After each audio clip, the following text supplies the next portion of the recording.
Salut à tous, c'est Mathieu et très heureux de vous retrouver dans le premier épisode au mois de novembre. Donc, comme vous le savez, le mois de novembre, c'est le mois de la grosse promotion. Donc, ici, je tiens à faire une petite honteuse autopromotion pour notre site TinyDeal. Donc, nous avons actuellement une promotion toute site qui s'appelle Black November en cours. Vous pouvez trouver le lien de cette promotion tout en bas dans la description.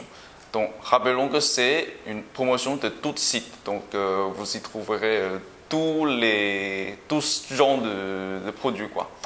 Voilà. Donc, ici, pour cette semaine, on n'a rien de très spécial, sauf que mes collègues de département de tablette m'ont filé ce grand fer de Oppo N1 ou iNew V8, si vous voulez. Donc, ça, c'est le Chewy DX1. En gros, c'est une phablette, une grosse phablette de 7 pouces, quasiment 7 pouces. Donc, ici, c'est marqué 6,98 pouces, voilà. On peut le considérer comme 7 pouces.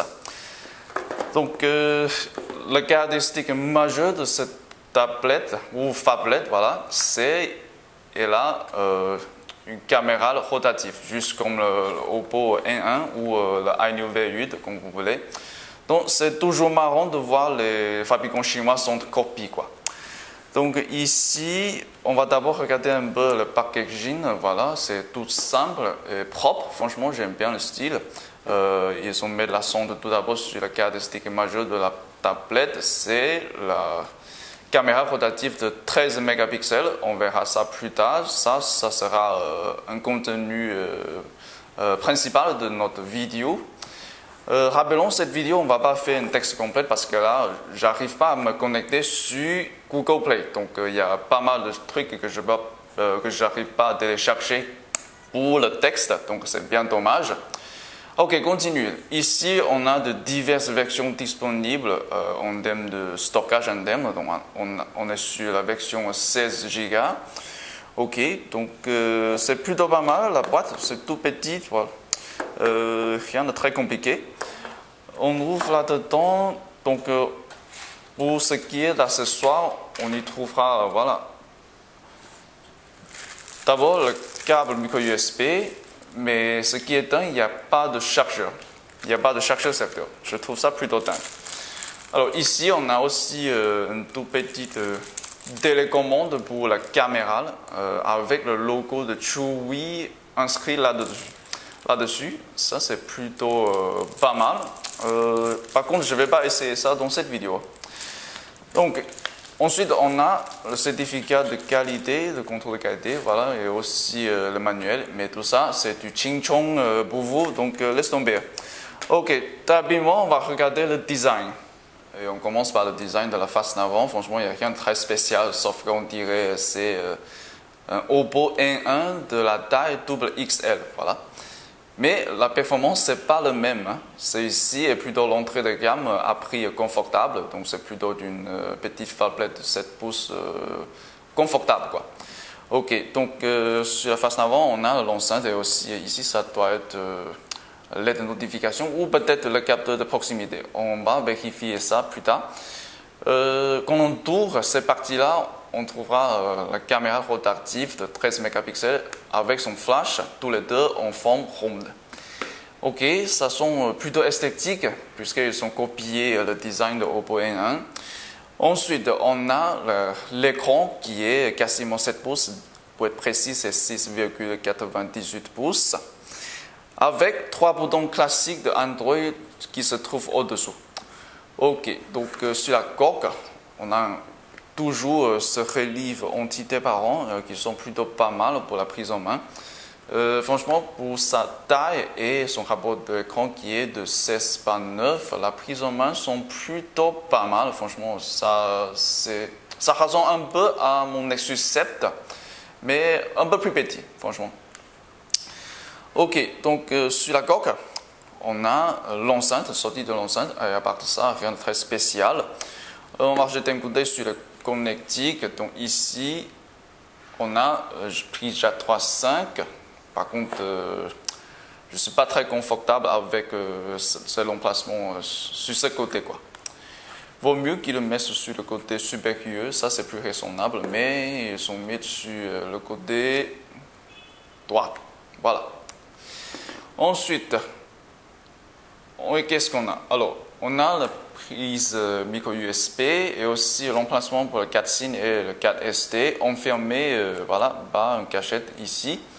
Donc il faut un pinceau, voilà, pour faire entrer, pour ouvrir ces enfermements, quoi.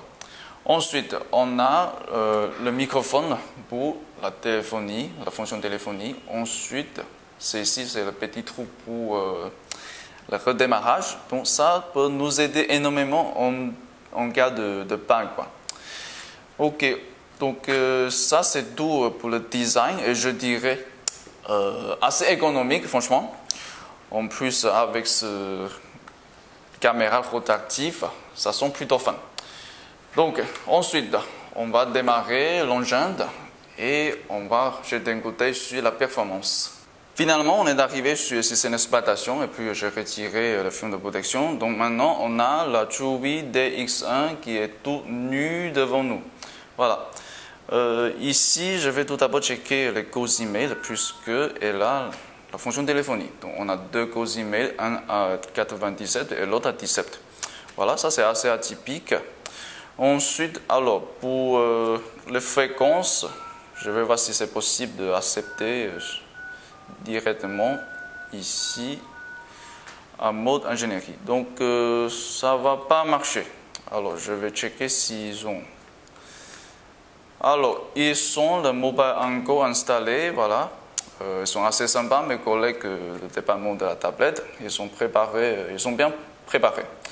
Donc ici, je vais checker Engineering Mode, MTK, voilà.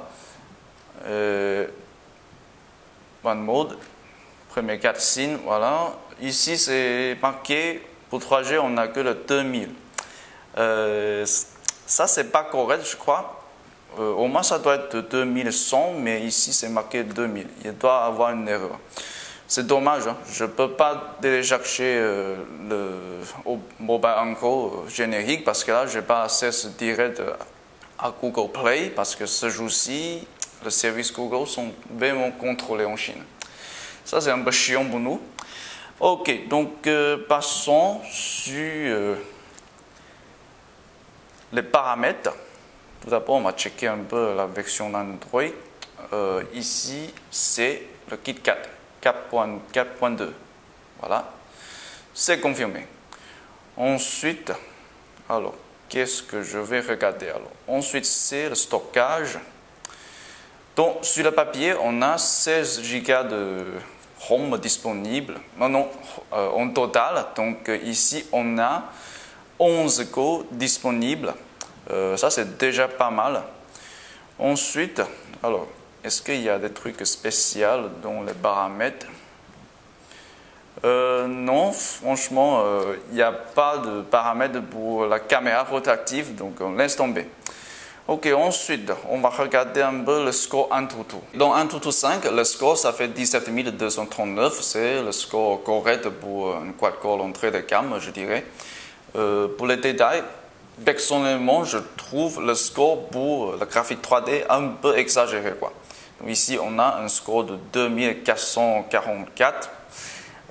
Personnellement, je crois que le grand maximum pour le graphique 3D, ça ne doit pas dépasser 2000, mais ici, on a 2400 quelque chose, donc c'est assez atypique. C'est une anomalie. Ok, ensuite, on va regarder un peu les caractéristiques. Donc, on est bien sur le Chewy DX1, version Android KitKat. Le processeur, c'est le MediaTek 8382. Voilà, c'est très très l'entrée de gamme, voilà, à prix confortable, comme je l'avais dit. Le GPU, c'est Mali 400MP, le grand cliché. Ensuite, résolution, c'est en HD. La caméra, on a une seule caméra de 13 mégapixels. Voilà, c'est rotatif. Ensuite, le RAM. Alors, on a 1 Go de RAM, en plus 16 Go de ROM, voilà, avec 11 Go de ROM disponible. Ça, c'est déjà pas mal pour son prix. Ensuite, Le CPU, voilà, ça c'est la cadence maximum, ça fait 1,3 GHz. C'est un quad-core. À part de ça, rien de très spécial. Ensuite, la densité de pixels, ça fait 213. Voilà, c'est tout pour les caractéristiques. Rien de très remarquable, franchement. Tout semble correct, tout semble low cost, quoi. Ok, ensuite, qu'est-ce qu'on va regarder alors? On m'a fait un petit texte vidéo, puisque là, cette phablette est plutôt idéale pour les vidéos, je trouve, avec son rapport de l'écran de 16:9. J'ai décidé de faire un texte de lecture vidéo HD. Donc, j'ai préparé un fichier vidéo de 1 Go déjà. Personnellement, je trouve, voilà, son rapport d'écran de 16:9 plutôt confortable pour la lecture vidéo, quoi. Ok, je vais activer la rotation auto. En plus, on va texter un peu l'enceinte.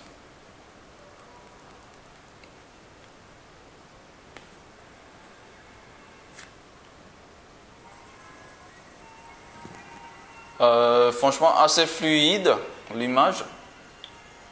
Il n'y a pas de gros soucis en termes de décodage. Rappelons, ce fichier est 1 Go. En plus, le format c'est MKV. Alors, le haut-parleur, ça sent un peu fort, même s'il n'y a qu'une seule sortie. Mais franchement, la qualité du son, c'est moyenne.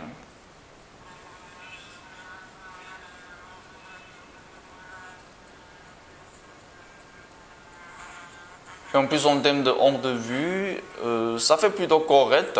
Voilà. Alors, je ne dois pas mettre en place par la fenêtre. Donc ici, l'angle de vue, ça fait plutôt correct, sauf que la luminosité semble un peu trop faible.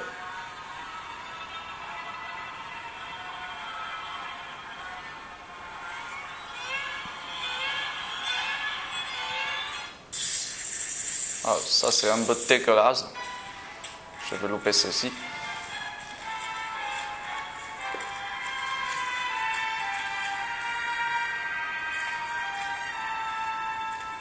En gros, c'est plutôt pas mal, je trouve. La lecture de vidéo en haute définition, voilà, c'est plutôt pas mal. Ensuite, alors, qu'est-ce qu'on va regarder? On va parler de la caméra. Franchement, à ce prix, je trouve que c'est plutôt correct. Mais il n'y a rien de très remarquable, sauf qu'elle est rotative. Et en termes d'autofocus, c'est plutôt correct. Voilà, la réactivité, c'est bon et c'est juste qu'on peut attendre sur un modèle chinois low cost comme celui-ci, à moins de 120 € déjà. Et l'interface, on a toujours l'interface générique de Google. Celle-ci, c'est plutôt pas mal.